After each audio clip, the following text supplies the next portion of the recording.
Financial IQ is a very interesting term because I really believe you're born with a great ability in some cases, and in some cases you're not born with any ability whatsoever. No different than in sports where somebody gets up and can just smack a home run or hit a golf ball better or play tennis better.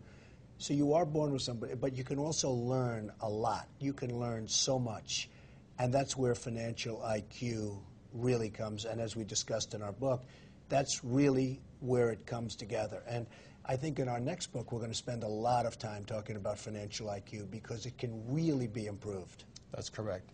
And financial IQ is how we solve our financial problems. And that is our message to people today, is that in a world of tremendous financial problems, it really is an opportunity to get smarter, to solve your problems, and not run away from them. So it's really a good time, a tough time. Like you say, we don't want to go through them too many times. But when I lost everything in the 80s, I thought the world ended.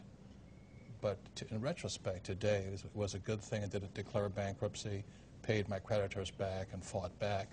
I think that gives me strength today to take on this one. But I feel, and I know that you feel, that you can do better today than you could have done 2 or 3 years ago. Absolutely. When the last crash was that savings and loan crash in the 80s, and the stock market crash of 87.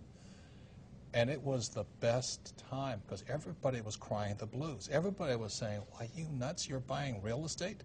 And that was when the RTC, the Resolution Trust Corporation, they were giving away the best real estate in the world.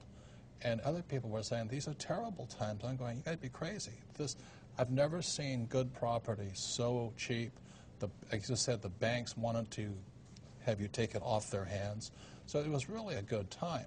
We're in the same time now, and people again crying the blues. Except today, I think it's a lot more severe. Yes. The banks are bigger. They're much weaker. It used to be the savings and loans. Now it's the biggest banks in the world. You look at Citibank, it's a total catastrophe. You look at some of the biggest banks in the world, they're total disasters. I mean, they've got major, major problems.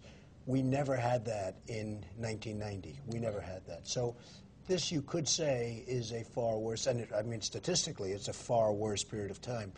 But I think there's far more opportunity. That's correct. I have never seen it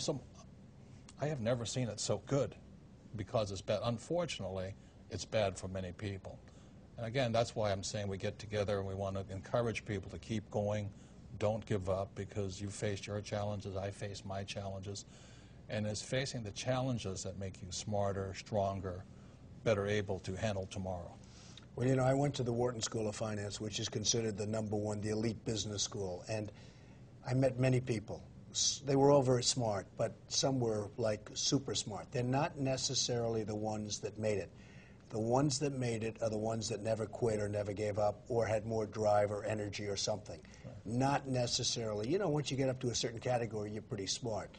But not necessarily the smartest people made it. So it's very interesting what you say, never give up, and that's true. Right.